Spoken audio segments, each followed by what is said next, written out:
Bismillah. Assalamualaikum Ustaz. Waalaikumsalam warahmatullah. Bisa langsung dimulai saja Ustaz. Iya, suara saya kedengaran ya? Alhamdulillah terdengar. Nah, baik kita mulai. Bismillahirrahmanirrahim. Assalamualaikum warahmatullahi wabarakatuh. Alhamdulillahi rabbil alamin. Wa bihi nasta'in ala umuri dunya wad din. Asyhadu an la ilaha illallah wahdahu la syarika lah. Wa asyhadu anna Muhammadan abduhu wa rasuluhu la nabiyya ba'dah. Allahumma salli ala sayyidina wa habibina wa ala alihi wa ashabihi ajma'in, amma ba'd. Para akhwat yang dimuliakan oleh Allah Subhanahu wa taala, para pendengar yang semoga dirahmati oleh Allah Subhanahu wa taala. Alhamdulillah atas nikmat Allah Subhanahu wa taala di malam hari ini.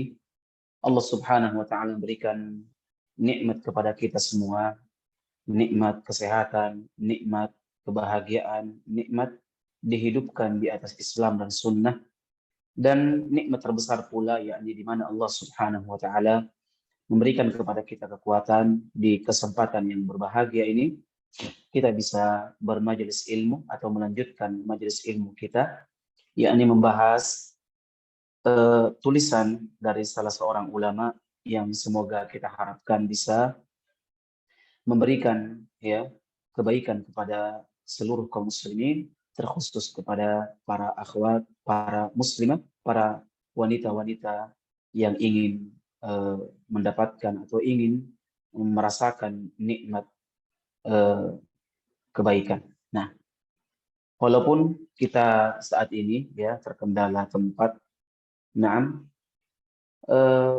bukan berarti mengurangi semangat kita untuk bermajelis ilmu. Nah, baik kita lanjutkan pembahasan kita sudah pada poin yang kelima, yakni di antara kekeliruan wanita di mana mereka memakai pakaian kemewahan atau pakaian ketenaran. Nah, di sini beliau memulai dengan mengatakan memakai pakaian kemewahan karena menginginkan ketenaran adalah haram dalam Islam. Nah, atau mungkin dalam istilah agama, yakni memakai pakaian syuhrah. Ya, diriwayatkan dari Imam Ahmad dan Imam Abu Dawud dari Ibnu Umar radhiyallahu taala anhuma, di mana beliau mengatakan bahwa Nabi Shallallahu alaihi wasallam mengatakan, man labisa thawba syuhratin fid dunya albasahu Allahu thawba madallatin yaumal qiyamah. Nabi Shallallahu alaihi wasallam mengatakan, barang siapa yang mengenakan pakaian kemewahan, yakni karena ingin tenar. Di sini disebutkan pakaian syuhrah. Di dunia, niscaya pada hari kiamat Allah Subhanahu wa taala akan mengenakan pakaian kehinaan baginya. Nah, maknanya adalah pakaian tersebut akan menghinakannya di hari kiamat kelak. Ini ganjaran bagi orang-orang yang memakai pakaian syuhrah di dunia. Maka Allah Subhanahu wa taala akan memberikan pakaian kehinaan di hari kiamat. Nah, padahal kita sudah ketahui bersama akhirat merupakan tujuan setiap hamba Allah Subhanahu wa taala. Dan tentu setiap muslim berharap akan diberikan kemuliaan, diberikan kebaikan di hari kiamat kelak. Ini tidak. Allah Subhanahu wa taala justru memberikan kehinaan kepadanya. Memberikan pakaian kehinaan kepadanya. Imbas dari perbuatan terlarangnya selama di dunia. Apa itu? Yakni memakai pakaian syuhrah. Nah, kemudian kita lanjutkan. Ibn Ruslan berkata, karena seseorang mengenakan pakaian ingin mendapat ketenaran di dunia, sombong dan membanggakan diri di hadapan orang lain, maka kelak di hari kiamat Allah akan memakaikannya baju yang justru membuatnya tenar karena kehinaan. Ya, tenar juga di hari kiamat, tapi tenarnya itu tenar karena kehinaan dan kerendahan sebagai hukuman baginya. Sedangkan hukuman itu setimpal dengan bentuk perbuatannya. Dan termasuk juga di dalamnya adalah kesombongan, ya, orang yang berpakaian dengan bergoyang-goyang, berlenggak-lenggok, ya, hingga menjadi pusat perhatian. Jadi sengaja nih. Mungkin kita lihat foto model, ya, foto model. Nah, dia pun berjalan dengan berlenggak-lenggok sengaja memang untuk apa? Memperlihatkan riasah yang ada pada diri, perhiasan yang ada pada dirinya. Nah, begitu pula memakai baju mu'asfar. Ya, mu'asfar ini baju yang memiliki warna yang mencolok. Nah, didasari dengan niat untuk sombong atau ingin membanggakan dirinya di hadapan manusia yang lain.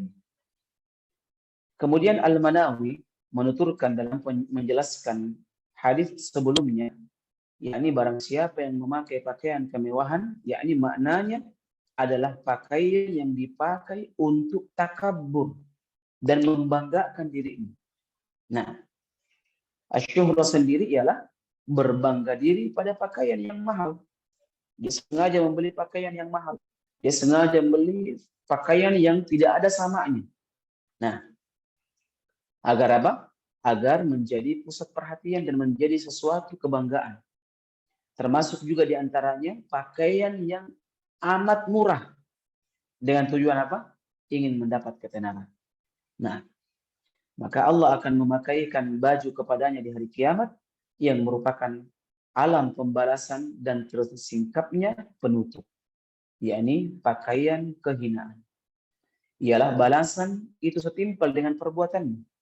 Maka barang siapa yang mengenakan baju kemewahan di dunia untuk membanggakan diri terhadap orang lain, maka Allah akan memakaikannya baju yang menghinakan dan merendahkannya di mata manusia dan meremehkannya di dalam hati. Syekh Saleh bin Fauzan hafizahullah taala pernah ditanya, apa hukum mengenakan pakaian kemewahan? Maka beliau menjawab, tidak boleh bagi seorang wanita untuk memilih pakaian dengan warna yang menimbulkan dorongan hasrat seksual. Tidak ada kaitannya warna itu dengan baju inti, baju hiasan yang dipakai yang masih dalam taraf mubah. Nah, akan tetapi pakaian itu dipakai supaya menarik perhatian para lelaki dan membuat mereka terpikat. Nah, ini diantara fatwa beliau hafizahullahu ta'ala. Dari Abdullah bin Umar, ia berkata, Rasulullah SAW mengatakan, barang siapa yang mengenakan pakaian kemewahan di dunia, maka Allah akan memakaikannya pakaian kehinaan di hari kiamat. Kemudian membakarnya dalam neraka. Imam Ibnu Athir rahimahullahu ta'ala mengatakan, yakni pakaian syuhrah ialah pakaian yang apabila dipakai oleh manusia, membuatnya eksis dan terkenal di kalangan manusia. Nah, sampai sini pembahasan beliau. Kita ingin tambahkan di sini, jadi pakaian syuhrah, ya, yang beliau bahas di sini pakaian syuhrah, yakni pakaian fashion, ya, dalam bentuk untuk membanggakan dirinya, menampakkan kesombongan. Jadi sengaja dia pilih fashion, model-model, style yang memang tidak ada model tersebut di masyarakat lainnya. Sengaja menjadinya, dan ini naudzubillah min dzalik sudah banyak, ya, di antara fashion, bahkan sudah menjadi di antara pakaian, ya, tren saat ini. Sengaja memang, ya, dan memang pakaiannya itu memang berbeda dengan pakaian masyarakat pada umumnya. Ada yang bahkan saya lihat celananya itu disengaja satu panjang satu pendek, lengan kakinya, ya. Ada juga bajunya satu panjang, ini tertutup, ini terbuka, sengaja seperti itu. Bahkan naudzubillah min dzalik, pakaiannya itu sengaja di bawah besar, ya, panjang, tapi di atas itu terbuka. Nah, sengaja seperti itu memang, bahkan didesain khusus untuknya. Hati-hati, ini termasuk di antara pakaian syuhrah dan ini hukumnya haram. Nah, kemudian para akhwat yang dimuliakan oleh Allah Subhanahu wa taala, kita sudah membacakan tadi, yakni larangan Nabi Shallallahu alaihi wasallam untuk mengenakan pakaian syuhrah. Dalam hadis kita bacakan kembali agar kita bisa memahami lebih lagi. Nabi Shallallahu Alaihi Wasallam dalam hadis yang kita sebutkan tadi dari Imam Ahmad rahimahullahu taala, ya, di sini, dan Imam Abu Dawud dari Ibnu Umar radhiyallahu taala anhuma. Nabi mengatakan, man labisa thawba syuhratin fid dunya, barang siapa yang memakai pakaian ketenaran di dunia. Nah, albasahullahu thawba madhallatin yaumal qiyamah, maka Allah akan memakaikannya pakaian kehinaan pada hari kiamat. Langsung dipakaikan. Nah, bukan dia sendiri yang disuruh berpakaian, tidak, tapi dipakaikan langsung. Nah, dan para ulama mengatakan, menyebutkan dimaksud, apa yang dimaksud dengan pakaian syuhrah, ya, yakni para ulama membagi 3 itu pakaian syuhrah. Yang pertama, pakaian yang terlalu indah dan mahal. Pakaian yang terlalu indah dan mahal. Maka hati-hati, ya, orang yang mungkin, para akhwat mungkin yang banyak memiliki fulus, ya, banyak memiliki duit, maka hati-hati ketika Anda membeli tas umpamanya. Ini tas kan ada sampai ratusan juta. Nah, pakaian ada yang sampai 10 juta pakaian akhwat. Ini pakaian akhwatnya paling mahal itu biasanya, ya. Nah, maka ini termasuk di antaranya, ya, pakaian yang terlalu indah. Kalau akhwat ini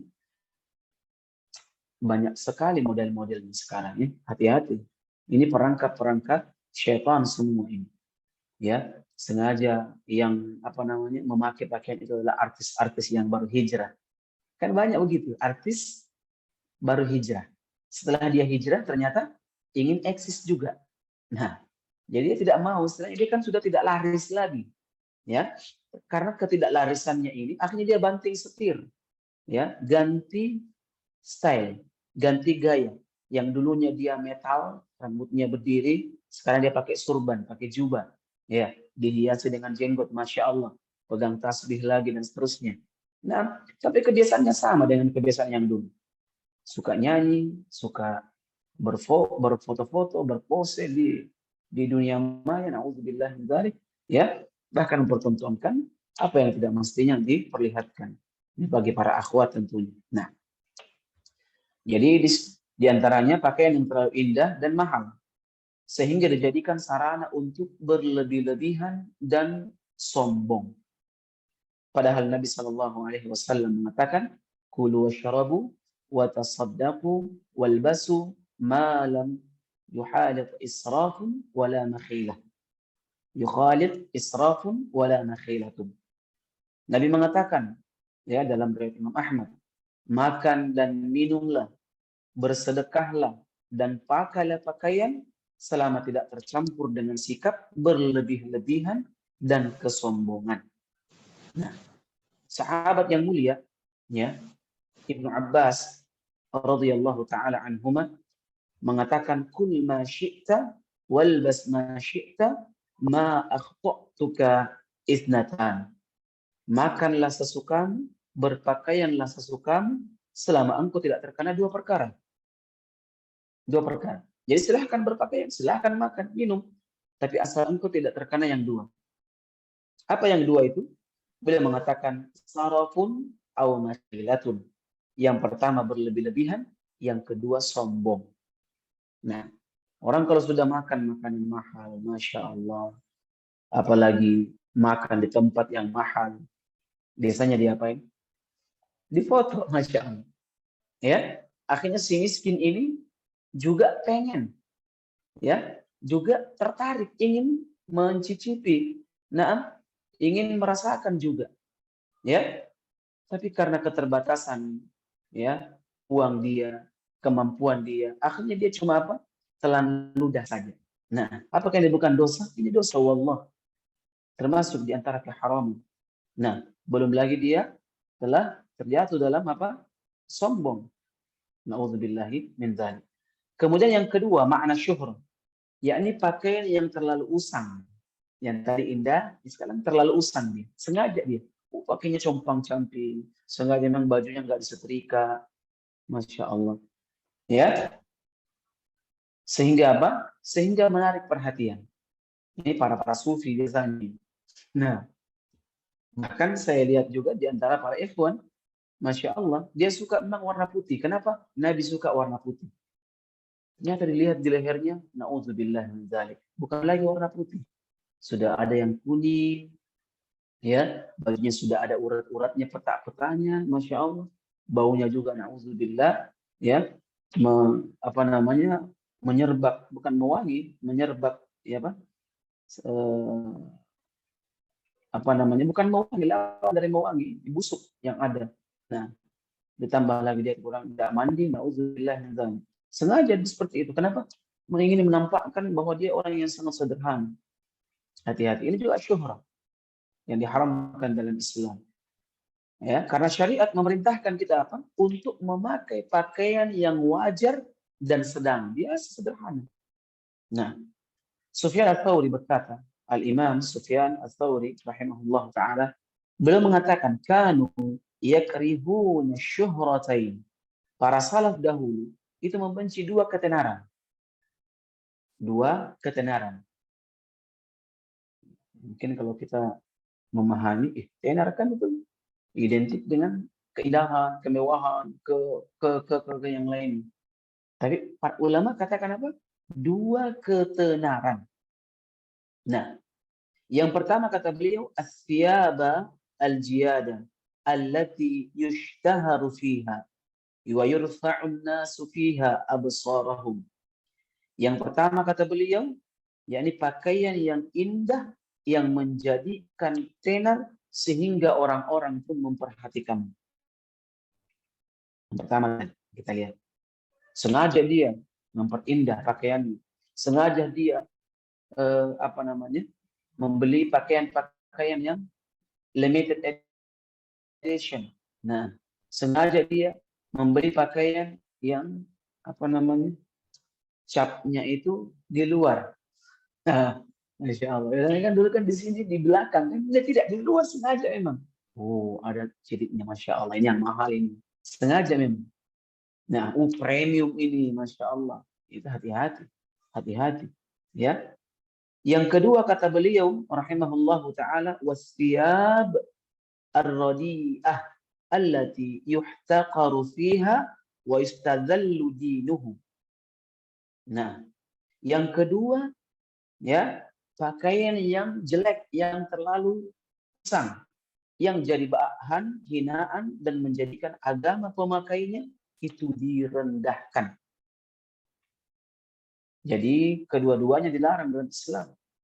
Terlalu indah juga, terlalu mahal juga dilarang dalam Islam. Yang kedua, terlalu sederhana juga.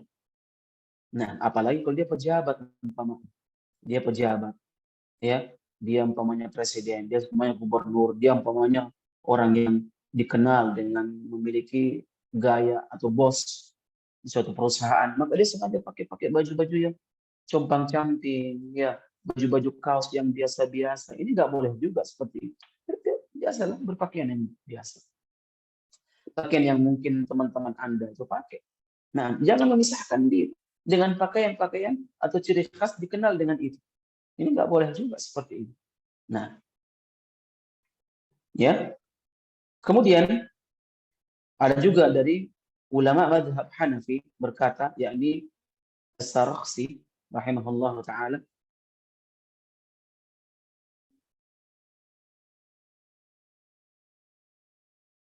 beliau mengatakan bahwa apa namanya, bahwa ada dua juga, ya, ada dua juga. Beliau katakan dua juga yang dilarang. Yakni yang pertama karena sebab berlebih-lebihan, dan yang kedua sebab membuat lari orang. Ya, yarji'u ila al-israf wal akhar yarji'u ila at-taqtir. Jadi sengaja dia, ya, orang lari.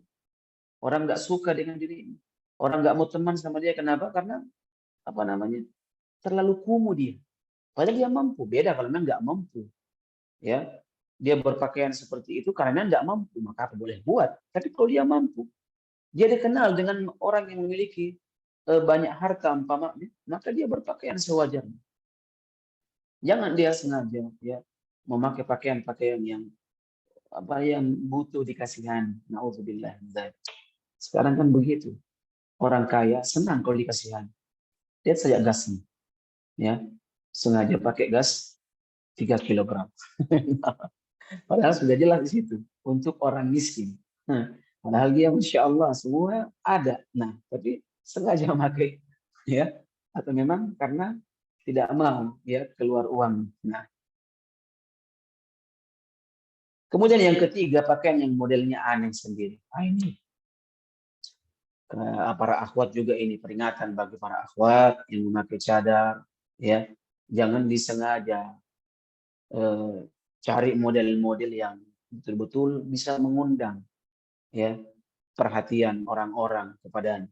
Nah, seperti mungkin ada saya lihat pakaian jilbab itu panjang sebelah, ya, Insya Allah. Panjang sebelah kanan, sebelah kirinya Pak tinggi ke atas. Nah, ya, pokoknya macam-macam, Masya Allah. Ada yang apa namanya? Pokoknya macam-macam. Model-model seperti itu tidak disyariatkan dalam Islam, tidak dianjurkan dalam Islam. Maka ingat para akhwat yang dimuliakan oleh Allah Subhanahu wa taala dan para pendengar yang dirahmati oleh Allah Subhanahu wa taala, jauhkan diri kita ingin tenar. Ya, karena ini musuh para orang-orang yang ikhlas kepada Allah Subhanahu wa taala. Yakni ketenaran. Hati-hati dengan ketenaran. Nah, para sahabat tenar, tapi tidak mentenarkan dirinya. Para ulama itu tenar, tapi tidak mentenarkan diri. Beda dengan orang-orang sekarang, sengaja mentenarkan dirinya, sengaja membuat dirinya itu supaya orang kenal. Nah, sengaja ini dakwah ini, memperlihatkan ini, model ini, dan seterusnya. Tujuan untuk apa? Untuk mencari popularitas. Makanya popularitas merupakan musuh bagi seorang yang ingin ikhlas kepada Allah Subhanahu wa taala. Ingat, tujuan kita untuk mencari ridha Allah Subhanahu wa taala bukan untuk mencari popularitas, bukan untuk mencari ketenaran, bukan untuk mencari agar dikenal dengan orang-orang, tapi ingin diri kita dikenal di sisi Allah Subhanahu wa taala. Ada kisah yang sangat menarik, ya, yakni sahabat yang mulia apa namanya? Khalid ibn Walid radhiyallahu taala anhu.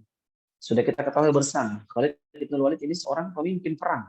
Di zaman Nabi beliau jenderal, pimpinan perang, panglima perang. Di zaman Abu Bakar beliau pimpinan perang dan tidak pernah kalah dalam perang, sekalipun beliau ketika masih musyrik. Nah, bahkan beliau radhiyallahu taala anhu itu para musuh bertanya ketika ingin perang, tanya, Khalid ada nggak di situ? Nah, ya, Khalid ada nggak di situ? Masya Allah. Di zaman Umar bin Khattab radhiyallahu taala anhu, maka beliau pun dicopot. Ya, beliau dicopot. Sekarang saya mau tanya, apakah beliau berhenti berperang ketika itu? Enggak. Yang menjadi pimpinan ketika itu adalah bawahannya, Abu Sa'id Al-Khudri. Kalau saya tidak salah, ya, radhiyallahu taala anhu. Nah, digantikan oleh siapa? Oleh bawahan. Nah, tapi keadaan itu tidak membuat beliau berkecil hati sehingga beliau pun keluar dari peperangan. Tidak. Tapi beliau tetap semangat. Nah, kenapa seperti itu? Karena Khalid ibn Walid diangkat menjadi pemimpin. Beliau menjadi seorang panglima. Itu bukan untuk mencari ketenaran. Nah, apa buktinya? Buktinya ketika beliau diganti, digeser dengan cara yang tiba-tiba, nah, yang mungkin membuat sebagian orang itu baper, maka beliau tetap berperang ketika itu. Bahkan tidak mengurangi semangat peperangan beliau. Tidak sedikit pun mempengaruhi cara berperang beliau. Tetap sama dengan ketika beliau menjadi panglima. Masya Allah. Dan ini bukti nyata akan pentingnya keikhlasan di dalam amalan, ya, apapun bentuknya. Nah, dan ingat, popularitas merupakan musuh, ya, bagi orang-orang yang ingin ikhlas kepada Allah Subhanahu wa taala. Tenar tidak tenar, ya, popularitas ataupun tidak popularitas bukan tujuan seorang hamba. Tujuan seorang hamba innama nut'imukum liwajhillah, untuk mencari wajah Allah Subhanahu wa taala. Semoga Allah beri taufik kepada kita semua. Wallahu taala a'lam bissawab. Ya, saya kira cukup.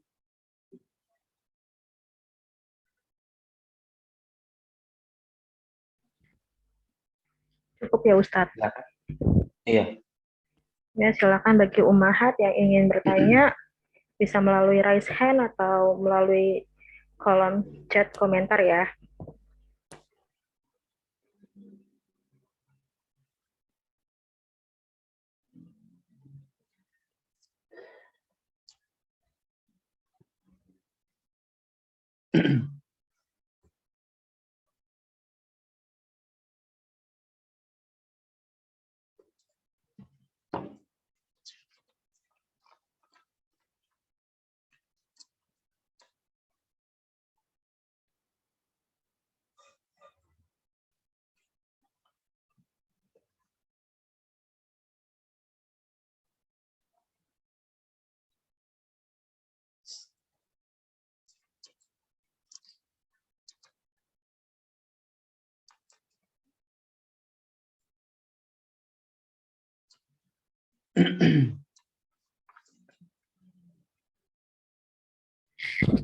Silakan untuk Ummu Linda untuk meng-unmute.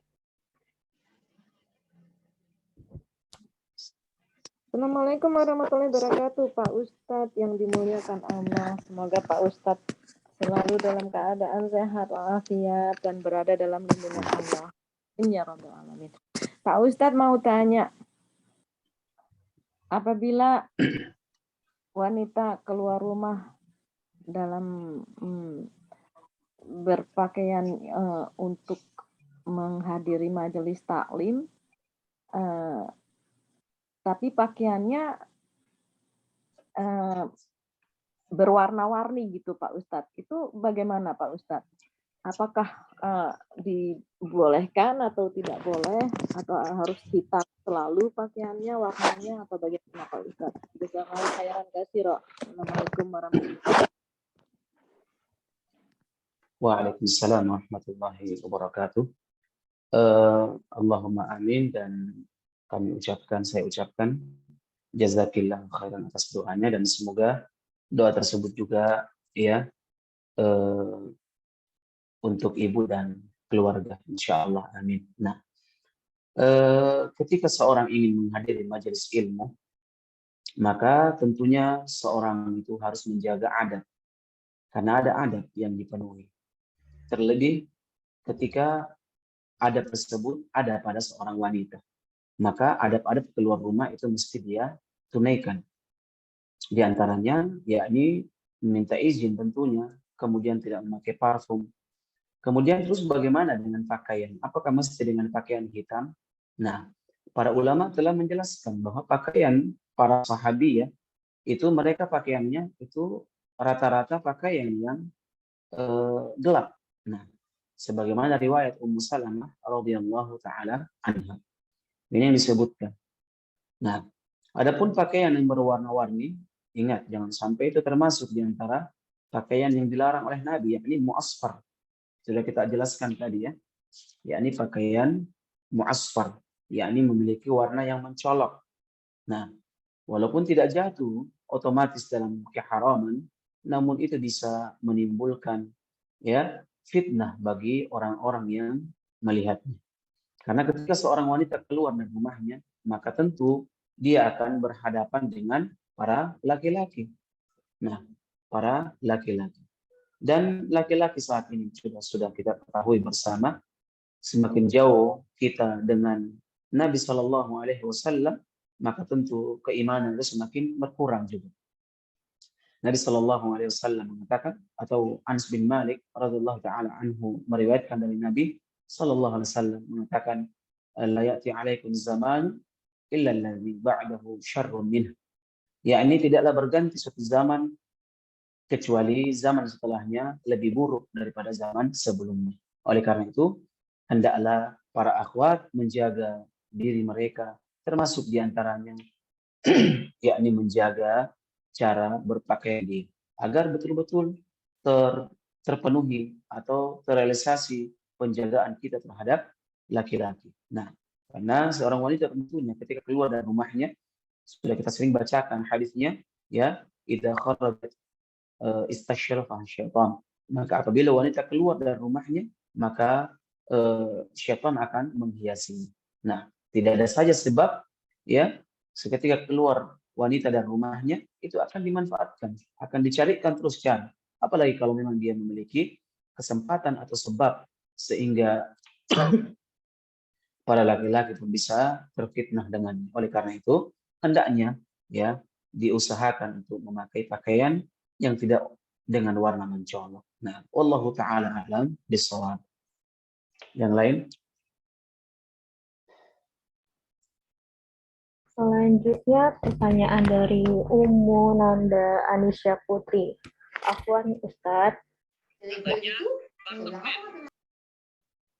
ada saudara perempuan saya, kalau di pondoknya kan pakai jilbab besar, tetapi kalau pulang ke rumah dia mengikuti tren seperti memakai kacamata dan jilbab pasmina lingkar, mungkin yang dililit ke leher kali ya, yang zaman sekarang.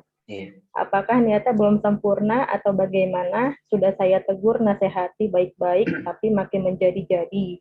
Bagaimana cara saya Ustadz agar dia tetap istiqomah dimanapun berada? Syukron jazakallah khairan. Nah, alhamdulillah. Jadi ini diantara penyakit para santri wajib. Itu belum siap dengan hijrah atau tidak jujur dalam hijrah.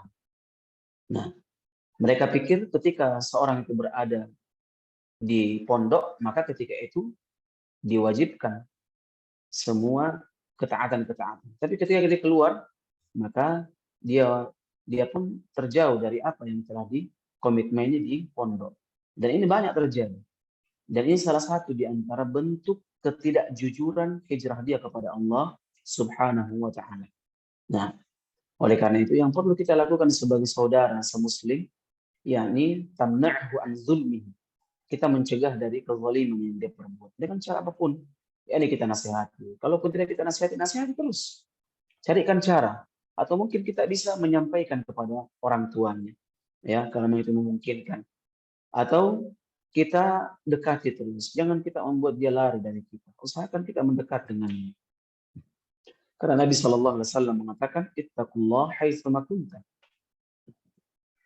Bertakwalah kepada Allah Subhanahu wa taala dimanapun kalian berada.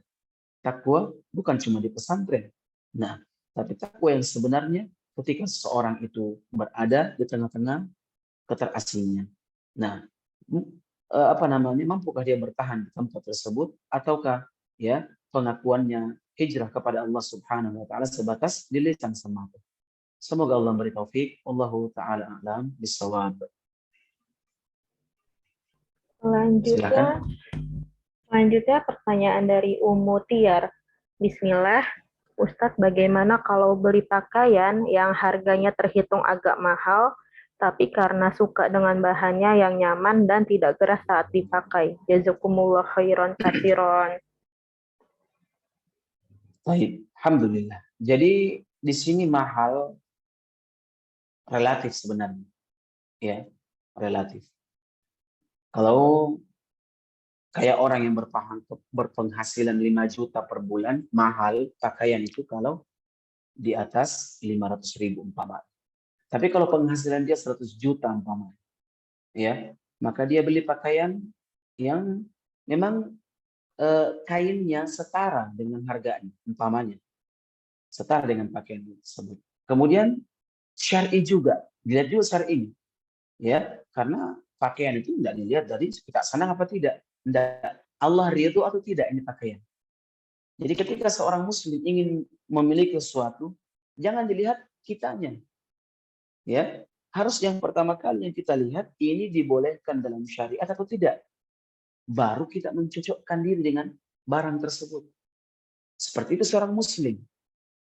Jadi seorang muslim itu bukan cocok-cocokkan, ya, bukan cocok-cocokan dengan sesuatu. Dia mesti cocok dengan sesuatu yang sesuai dengan syariat. Nah, umpamanya dia enggak suka kalau keluar enggak pakai parfum.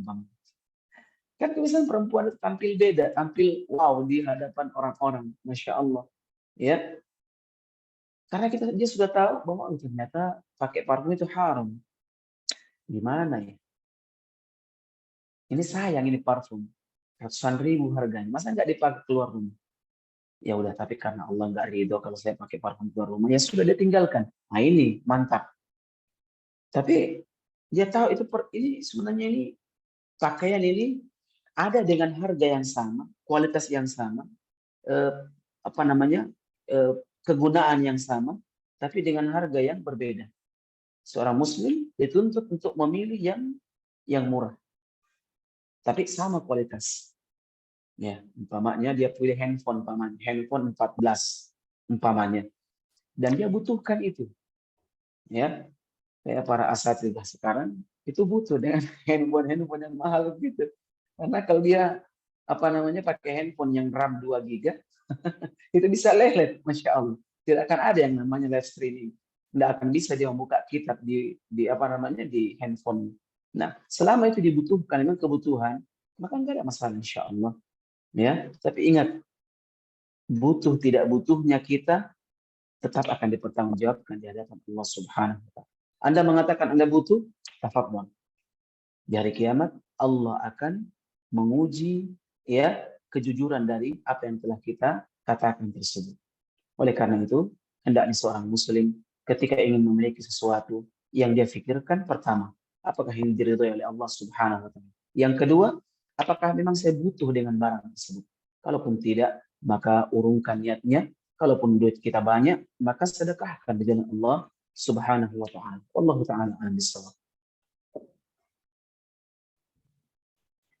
Silakan yang lain. Selanjutnya, pertanyaan dari Umu Sri Karyati. Assalamualaikum Ustadz. Mau tanya, ketika kita hendak sholat, kita buang air kecil dan sudah cawik dengan bersih, namun ketika sholat rasa ada yang menetes. Apakah sholatnya sah? Apa cawik? Saya juga kurang tahu, mungkin maksudnya dengan sudah dibasuh dengan bersih mungkin Ustadz maksudnya. Nah, kemudian ketika dia sholat, itu ada perasaan, ada sesuatu yang menetes. Ini berlaku hadis dari Nabi Shallallahu Alaihi Wasallam. Ya, tinggalkan yang ragu, kemudian menuju kepada hal yang tidak meragukan. Jadi dia mesti paksakan dirinya bahwa itu bukan, maaf, pipis, itu bukan kencing, ya, itu bukan kencing. Ya sudah, tinggalkan keraguan. Maka tetapkan dirinya ya untuk tetap dia sholat. Selama Anda berwudu dengan baik, insya Allah, kemudian ketika Anda sholat ada perasaan, maka ingat jangan ditinggalkan. Nah, kecuali mungkin betul-betul keluar ya, dan itu dilihat juga apakah karena penyakit atau memang sesuatu yang tidak disengaja. Maka kalau itu penyakit maka dimaafkan oleh Allah Subhanahu wa taala.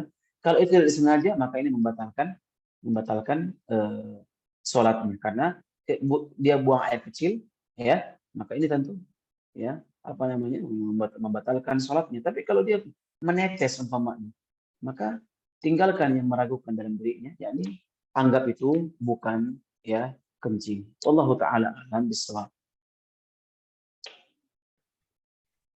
Silakan. Selanjutnya pertanyaan dari Guroba. Bismillah, afwan Ustadz, jika seorang wanita keluar rumah untuk sholat berjamaah, tetapi menggunakan mukena yang bermotif, hukumnya bagaimana ya Ustadz? Barakallahu fi. Nah, wafik barakallah. Menggunakan apa namanya mukena yang bermotif itu sebaiknya dihindari, ya, sebaiknya dihindari karena kita sudah membahas di sini. Allah Subhanahu wa taala mengatakan wala yubdina zinatahun, dan janganlah kalian menampakkan perhiasan. Dan ini termasuk di antara perhiasan wanita, yakni memakai pakaian yang bermotif. Maka pakailah pakaian yang sederhana, pakailah pakaian yang tidak menimbulkan fitnah bagi laki-laki. Karena sungguh ya kalian adalah fitnah terbesar bagi para laki-laki. Maka jagalah laki-laki dengan cara berusaha untuk tidak menampakkan perhiasan Anda. Dan Ini diantara syaratnya wanita itu boleh menuju masjid. Nah, wallahu ta'ala alam bisawab. Ada yang lain? Selanjutnya pertanyaan dari Umu Komaria. Bismillah, Afwan Ustadz, anak punya teman yang selalu melirik dengan seorang ikhwan. Lah itu dia kalau ada cowok pondok baru selalu ngelirik si anak ceweknya dan juga memakai pakaian gamis tapi yang seksi dan juga itu pun anak pondok. Juga pacaran dengan anak itu. Apakah boleh anak pondok berpacaran dengan santri satu pondok sendiri? Berdosa apa gimana Ustadz? Soalnya mau jelasin. Anak itu pun pindah pondok selalu ditangisin berpacarannya terlalu Ustadz. Afwan kalau ada kata-kata rada ribet. Syukron jazakumullah khairan. Nah, wajazakillah khair. Na'udzubillahi min dzalik, ya. Na'udzubillahi min dzalik. Allah Subhanahu wa taala mengatakan dalam surah An-Nur, ya, ayat ke-30. Ini sangat jelas. Allah Subhanahu wa taala mengatakan qul lil mu'minin, katakan kepada orang-orang yang beriman,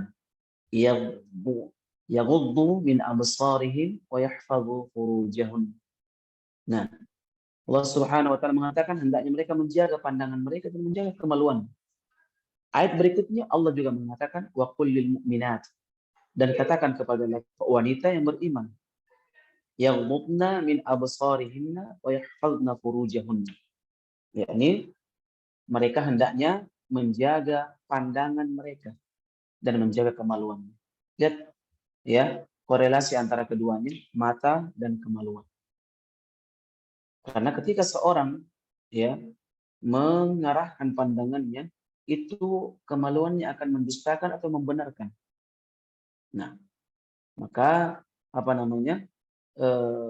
Hendaknya berhati-hati, ya. Dan di sini perintah Allah Subhanahu wa taala ini menundukkan pandangan. Menundukkan di sini bukan tunduk ke bawah, tidak. Walaupun itu secara makna tentunya secara bahasa. Namun di sini tentunya menjaga mata agar tidak berlezat-lezat dengan apa yang diharamkan oleh Allah Subhanahu wa taala. Dan ingat ya, ketika seorang itu meninggalkan sesuatu yang haram, maka Allah akan mengganti dengan yang lebih baik. Imam Ibn Qayyim Al-Jauziyah rahimahullah ta'ala mengatakan, Allah bisa memberikan rasa ya apa namanya firasat yang kuat kepada orang yang menjaga pandangan dari lawan jenisnya. Ketika seorang laki-laki, ketika seorang wanita itu istiqamah menjaga pandangannya dari hal yang diharamkan, maka ini bisa membuahkan firasat yang kuat dalam diri Anda. Anda bisa menjadi orang saleh, Anda bisa menjadi orang yang kuat dari sisi firasat. Nah, ini diantaranya.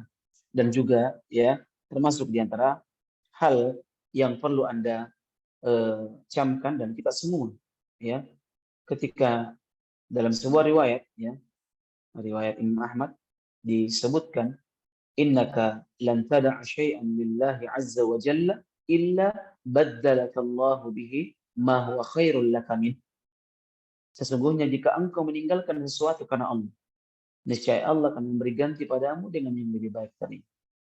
Ya, bisa saja seorang yang menjaga pandangannya akan diberikan suami, mungkin akan diberikan istri yang juga menjaga pandangannya. Hati-hati dengan pandangan ini. Al-jaza' min jinsil amal. Seorang akan menuai ya apa yang dia tanam. Jadi selama itu bukan hal yang hajat, maka jangan kita suka mengumbar pandangan. Ini laki-laki jalalatan, ternyata ada perempuan jalalatain juga ya. Nah, laki-laki jalalatan, perempuan jalalatain. Ya, apa ya namanya? Nah, na'udzubillahi min dzalik. Dan ya, apa namanya? Saya nggak habis pikir kalau ada wanita yang jelalatan matanya sehingga suka berlezat-lezat apa namanya dengan apa yang dia lihat. Semoga Allah beri taufik. Allahu taala a'lam bissawab. Silahkan. Selanjutnya pertanyaan dari operator ACS. Bismillah, Ustadz Ana izin bertanya. Sepupu Ana memelihara anjing. Sedangkan anak ketika ingin sholat pun sulit karena itu anjing berkeliaran di rumahnya. Sedangkan anak nggak tahu jika baju anak sudah terkena air liur anjing. Bagaimana hukumnya? Bagaimana hukum sholat ketika terkena najis seperti itu? Syukran Ustadz, Barakallahu fiik. Nah, muafiq barakallah. Hukum memelihara anjing, hati-hati ya. Ini besar ganjarannya. Bahkan tiap harinya itu dikurangi pahalanya sebesar gunung Uhud. Ya, sebesar gunung Uhud. Nauzubillah. Ini kalau dia punya amalan, kalau tidak, nauzubillah, apa yang dia akan dikurangi? Ya. Oleh karena itu, seorang muslimah hanya dia berhati-hati ya dari yang namanya yang satu ini. Nah, selama bukan untuk menjaga tanaman kita, ya, maka hendaknya kita menjaga diri kita. Karena memelihara anjing hukumnya haram dalam Islam tanpa hajat. Nah, ini tentunya tanpa hajat ya. Inginkah pahala kita dikurangi? Setiap harinya dikurangi. Ya. Setiap harinya dikurangi 1 gunung Uhud pahalanya. Nauzubillah. Kemudian kita sebagai penghuni rumah tersebut ini juga akan menjadi was-was. Tapi ingat, Anda sebagai seorang muslim ya, itu jangan menghukumi ketika Anda tidak melihat. Jadi ketika Anda tidak melihat anjing tersebut menjilat, maka jangan hukumi bahwa di situ dijilat. Tetap boleh dipakai sholat, tidak ada masalah. Nah, yang tidak boleh kita pakai sholat kalau di tempat tersebut ada kotorannya. Ya, memang betul ada tercium kotoran di situ. Maaf, kencingnya atau mungkin kita lihat dia menjilat di tempat tersebut, maka baru kita bisa menghubungi. Nggak boleh kita berburuk sangka dengan langsung menjas ya bahwa ini kayaknya jangan. Ini was-was dari syaitan. Kita harus menghukumi sesuatu itu karena birra'si wal ain, dengan mata kepala kita. Kalau tidak, maka hukum asal dia suci. Nah, tapi perlu untuk dinasihati orang-orang seperti ini agar dia terjauh dari keharaman, dan kita pun ya sebagai saudara sayang sekali ya bila ada saudara kita yang dikurangi pahalanya sebesar gunung Uhud di tiap hari. Wallahu a'lam bishawab. Ada yang lain? Belum ada pertanyaan lagi, Ustaz. Silakan jika ada yang ingin bertanya, Umahat.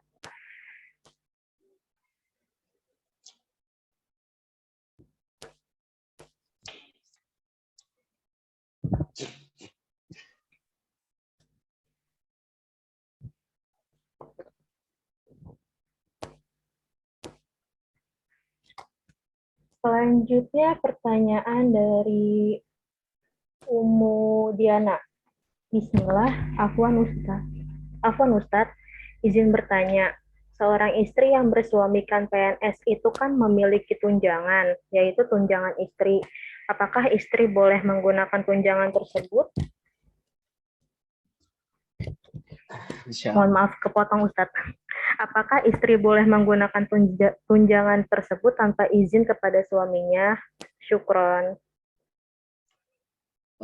Kalau memang itu sudah berada di tangan Anda dan harta ini dari suami, maka tetap izin dengan suami. Walaupun nggak wajib ya, tapi ini di antara adab seorang istri. Dan ini menambah cinta di antara kalian. Ya, dengan ini mungkin suami berpikir, Masya Allah, ya, istriku betul-betul mengarahkan hartanya di jalan Allah Subhanahu wa Ta'ala. Dan tidak ada buruk sangka di antara rumah tangga. Nah, saya pribadi ya, ketika istri setiap hal yang seperti itu dilaporkan kepada saya, maka saya merasa bahwa saya ini dihargai oleh istri. Ini pribadi saya.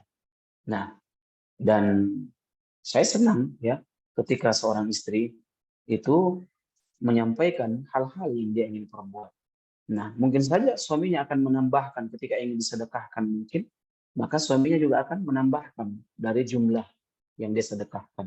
Tapi kalau dia tahu suaminya pelit atau nggak paham agama, maka dia boleh memanfaatkan sekedarnya, yakni untuk jalan Allah Subhanahu wa Ta'ala. bukan untuk pribadi ya. Beda kalau dia beli tas Hermes apa yang mahal itu, ya ini tidak boleh. Tapi kalau untuk kebaikan dan dia lihat suaminya ini orang pelit dan tidak paham agama, maka boleh dia mengeluarkan hartanya tanpa izin suami. Wallahu ta'ala a'lam bissawab. Selanjutnya, pertanyaan dari Umu Gifri. Bismillah, pertanyaan yang hampir sama Ustadz mengenai anjing. Bagaimana jika anjing di rumah diniatkan menjaga ternak ayam-ayam di kandang Ustadz? Tidak berkeliaran di dalam rumah, karena diikat di halaman belakang rumah. Jazakallah khairan Ustadz. Nah, jazakallah khairan. Seperti yang telah kita sebutkan dalam hadis ya, Nabi Shallallahu Alaihi Wasallam dalam Muslim kalau saya tidak salah, yakni Nabi mengatakan ayyuma ahli darin ittakhadhu kalban, rumah mana saja yang memelihara anjing, illa kalba masyiatin atau kalba sa'id, selain anjing untuk menjaga binatang ternak atau anjing berburu, maka Nabi SAW mengancam dia, ya, naqassa min amalihim kulla yaumin qiratan, maka di tiap harinya sebanyak 2 qirat, yakni akan dikurangi pahalanya. Ini 2 qirat. Yang tadi 1 qirat. Nah, jadi 2. Yang pertama untuk menjaga hewan ternak, kalau yang betul-betul ya. Yang kedua untuk dipakai berburu. Maka boleh, insya Allah. Tapi bukan disimpan di rumah, bukan di dalam rumah. Nah, Allahu a'lam bishawab. Silakan. Selanjutnya pertanyaan dari anggota tapi melalui pesan WhatsApp Ustadz. Jadi ada salah satu admin share materi tentang dosa penyimak obrolan gibah atau gunjingan. Di sini tertera penyimak ucapan kotor itu mendapatkan dosa sebagaimana dosa orang yang berkata-kata kotor. Lalu anggota bertanya, katanya di sekolah umum di setiap harinya dia hampir mendengar kata-kata kotor tersebut. Hukumnya apakah tetap sama mendapatkan dosa juga Ustadz? Walaupun dia tidak ikut bergibah. Allah Subhanahu wa taala dalam surah An-Nisa disebutkan, ya, apabila ada orang yang berbicara atau berbuat keharaman, maka kita tidak boleh duduk. Wala taq'udu ma'ahum, tidak boleh duduk di situ. Innahum idza mithluhum. Karena kalau kalian tetap duduk di situ, maka kalian tergolong dengan mereka. Oleh karena itu, ketika kita lihat ada orang melakukan keharaman di situ, entah itu keharaman dari sisi perbuatan atau ucapan, maka hendaknya kita pergi dari tempat tersebut. Tidak boleh kita duduk di situ. Karena kalau kita duduk di situ, maka kita sama dengan orang tersebut. Ini, Allahu a'lam bishawab. Paham ya maksud saya? Jadi hukumnya tetap berdosa jika duduk di yang sama tempat yang sama dengan penggibah tersebut ya Ustadz? Kecuali nggak ada tempat yang lain pemaknya, maka kita sibukkan diri kita dengan hal zikir kepada Allah. Jadi Tapi kalau mengalihkan. ada tempat yang lain, iya wajib kita untuk pergi dari tempat tersebut. Nah, kita tidak boleh duduk di situ. Nah, Allahu a'lam bishawab. Selanjutnya pertanyaan dari Umu Nur Hidayanti. Bismillah, bagaimana hukum keluar rumah tanpa memakai kaos tangan? Apakah boleh tidak memakainya? Ini masih diperselisihkan oleh para ulama. Kalau dia menganggap itu hal yang diwajibkan, maka dia wajib untuk mengenakannya. Karena mengenakan kaos tangan itu hal yang ditekankan, hal yang diinginkan dalam berpakaian wanita, kesempurnaan pakaian wanita. Tapi sekarang kan alhamdulillah jilbabnya kan besar ya, bisa dimasukkan tangannya ke dalam jilbabnya. Jadi kita nggak juga boleh mengatakan ini hal yang haram. Nah, karena ini hal yang mesti diperselisihkan oleh para ulama. Nah, kecuali mungkin dia hias sengaja dipakai daun pacar itu, ya, dibentuk bunga-bunga. Kemudian memang dia tergolong wanita yang agak putih ya, sehingga indah tangannya dilihat, maka dia dilarang untuk menampakkan di hadapan ajnabi. Karena ini termasuk di antara menampakkan perhiasan. dan Allah melarang hal tersebut sebagaimana ayat yang telah kita baca tadi, wala yubdina zinatahunna, dan janganlah kalian menampakkan perhiasan-perhiasan kalian. Wallahu a'lam bishawab. Selanjutnya Silakan. pertanyaan dari Ummu Samsia. Mohon maaf ya Ummu Linda, kita utamakan dulu yang di kolom chat. Assalamualaikum Ustadz. Afwan, izin bertanya. Saya sering mengalami tiba-tiba sedih tanpa sebab. Itu kenapa ya? Terima kasih. Jazakallahu khairan Ustadz. Dia dilihat dulu dia, apakah dia punya masalah atau enggak. Kalau tiba-tiba dia sedih, pasti ada penyebabnya. Kalau tidak ada penyebabnya, maka silahkan Anda meruqyah dari Anda. Karena ini biasa gangguan jin, biasanya. Nah, karena kalau ini dibiarkan, maka akan semakin kuat gangguan jin tersebut. Nah, saya tidak nakut-nakuti ya, enggak. Nah, tapi dilihat dulu apa penyebabnya. Siapa tahu dia lagi ngutang, punya utang nggak dibayar, atau pula punya masalah, atau habis nonton sinetron sedih-sedih, masya Allah. Naudzubillah. Ya, atau lagi punya masalah dengan temannya, atau lagi membaca buku-buku atau kisah-kisah yang menyedihkan yang buat dia teringat. Kalau tidak ada penyebab-penyebab itu semua, maka silahkan Anda meruqyah diri Anda. Dan saudara yang ada mungkin di sekitarnya, atau saudari muslimah yang lainnya, boleh menawarkan diri untuk meruqyah orang tersebut. Allahu a'lam bishawab. Selanjutnya silakan Ummu Linda untuk mengaktifkan mic-nya.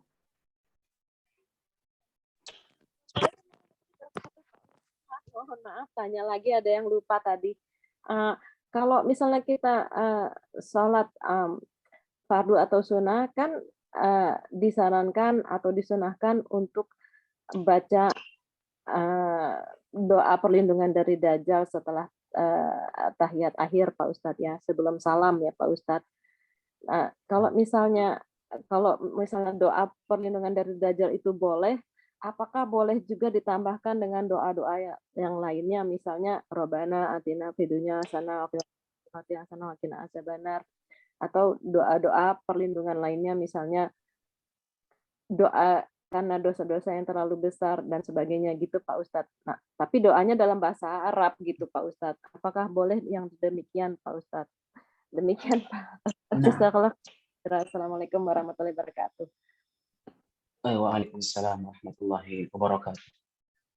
Apakah boleh berdoa selain perlindungan 4 yang diajarkan oleh Nabi Shallallahu Alaihi Wasallam? Jawabannya boleh, ya. Karena Nabi Shallallahu Alaihi Wasallam menganjurkan kepada kita untuk memperbanyak doa.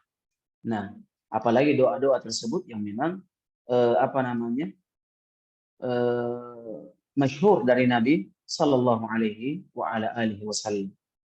Di antaranya doa yang sering diajarkan, yakni doa perlindungan 4 tadi.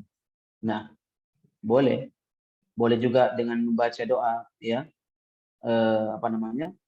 Allahumma inni zalamtu nafsi zulman katsira wa la yaghfiru dzunuba illa anta faghfir li maghfiratan, dan seterusnya. Boleh nggak membaca Rabbana atina fid dunya hasanah wa fil akhirati hasanah wa qina adzabannar? Boleh saja, nggak ada masalah. Tapi ini kan doa dari Al-Quran, dan Al-Quran dilarang dibaca dalam sujud maupun sebelum salam. Jawaban para ulama, karena ini dalam rangka berdoa, maka bukan dalam rangka membaca Al-Quran. Jadi lafaz doa yang ada dalam Al-Quran maupun hadis, selama dia masyru', maka boleh dia baca. Nah, tapi ingat ya, dia baca di sini keadaannya itu sholat munfarid, sendiri dia, bukan dalam ketika dia menjadi imam. Karena kalau dia menjadi imam dan panjang doanya, ini menzalimi makmumnya, atau dia sebagai makmum sehingga dia tertinggal jauh dari salam dari imamnya. Imamnya sudah zikir, masya Allah, dia masih baca doa. Ini nggak dibenarkan juga. Jadi salam bersama imam. Nah, kecuali dia sholat munfarid, sholat sendiri, maka dia boleh memperbanyak doa ketika itu. Wallahu ta'ala a'lam bishawab. Ini yang saya ketahui. Silakan. Selanjutnya pertanyaan dari operator ACS. Bismillah Ustadz, Ana mau bertanya satu lagi.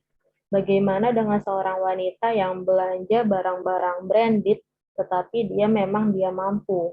Apakah tidak diperbolehkan untuk wanita memiliki barang-barang mahal atau muslim pada dasarnya? Syukron. Yang saya tadi sudah bahas, apakah dia butuh atau tidak barang branded tersebut? Dia butuh atau enggak? Kemudian ketika dia butuh, iya dia butuh. Dia lihat, apakah barang ini ada di barang yang lain, di tempat yang lain, sama fungsinya, tapi beda harganya. Enggak, Ustaz. Ini kalau ori, dia tahan lama umpamanya. Kalau KW, bukan KW ya, di sini nggak boleh KW. Artinya sama fungsinya, sama-sama tas umpamanya. Nah, tasnya sama, ukurannya sama, lebarnya sama. Ya, dia anti air, anti maling, anti api, sama. Harganya yang satu 100 juta, yang satu 10 juta. Maka dia harus membeli yang 10 juta. Dia nggak boleh membeli yang 100 juta. Paham ya? Semoga paham jawaban saya. Jadi dilihat dia butuh apa enggak, itu yang pertama. Kemudian yang kedua, ya, apakah tidak ada di barang yang lain yang sama fungsinya tapi tidak sama harganya. Jadi lihat semua itu. Kalau memang ternyata dia butuhkan itu karena memang RAM-nya tinggi, kalau harga seperti itu, umpamanya harganya 20 juta, umpamanya handphonenya RAM-nya tinggi, kemudian kameranya bagus, dia bisa videoin Ustadz atau dalam rangka untuk live streaming itu nggak terpotong-potong, atau bisa untuk dipakai kuat untuk dipakai, sinyalnya bagus dan seterusnya, maka dibolehkan saja, nggak ada masalah. Tapi kalau nggak ada fungsinya cuma ingin selfie saja, maka sebaiknya dia manfaatkan hartanya itu di jalan yang lain. Wallahu taala a'lam bishawab. Gimana? Masih ada 2 pertanyaan lagi, Ustadz. Bagaimana? Silahkan. Cukup ya 2 pertanyaan lagi, Ustadz ya. Karena sudah malam juga.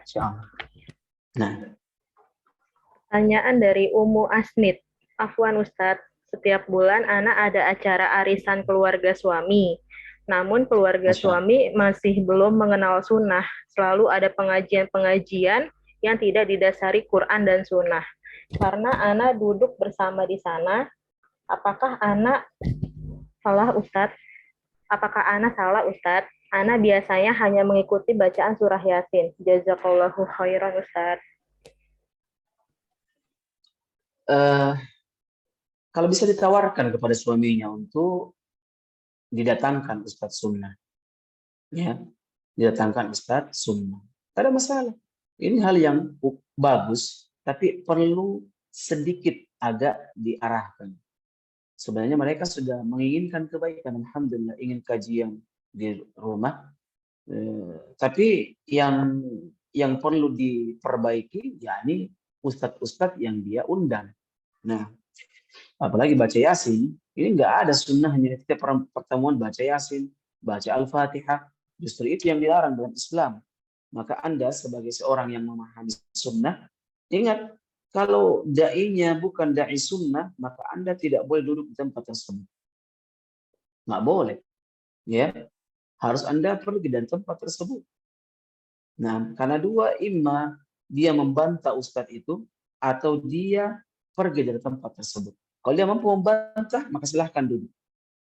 Kalau ada yang ngomong, interupsi, dalil kayak begini, boleh. Dia ingin menasehati. Yang kedua, yakni dia mesti meninggalkan tempat tersebut. Nah, oleh karena itu, ketika dia tinggal di situ, apakah dia tidak bisa pergi dari situ? Boleh. Tapi karena ketidakenakan seorang manusia, seorang akhwat, seorang ikhwan, yang mengakibatkan dirinya terjerumus dalam perbuatan dosa tersebut. Oleh karena itu, hindari ini penyakit. Apa itu? Tidak enakan. Karena ini penyakitnya Abu Thalib, sehingga menyebabkan dia pun masuk dalam neraka. Nah, seorang muslim ketika dia tahu itu haram, maka dia wajib untuk menyikapinya. Nah, wallahu a'lam bishawab. Baik, pertanyaan terakhir dari Ummu Ian. Bismillah, Afwan Ustadz izin bertanya. Insya Allah saya dan teman-teman akan berangkat PKL Ustadz. Dan lokasinya itu bertempat di wilayah yang mayoritasnya beragama Kristen. Dan salah satu pembimbing kami menyampaikan bahwa di lokasi tersebut tidak ada masjid, sehingga beliau menyarankan untuk menggabungkan antara sholat zuhur dan asar. Alasannya karena akan banyak agenda. Kira-kira bagaimana hukumnya Ustadz? Jazakallahu khairan Ustadz. Nah, jazakallah khair. PKL kan di dalam negeri di sini kan. Kemudian Anda wajib ketika safar ditemani mahram. Itu yang pertama. Kemudian yang kedua, Anda boleh sholat di rumah karena Anda wanita. Sholat di kamar saja, nggak perlu di masjid.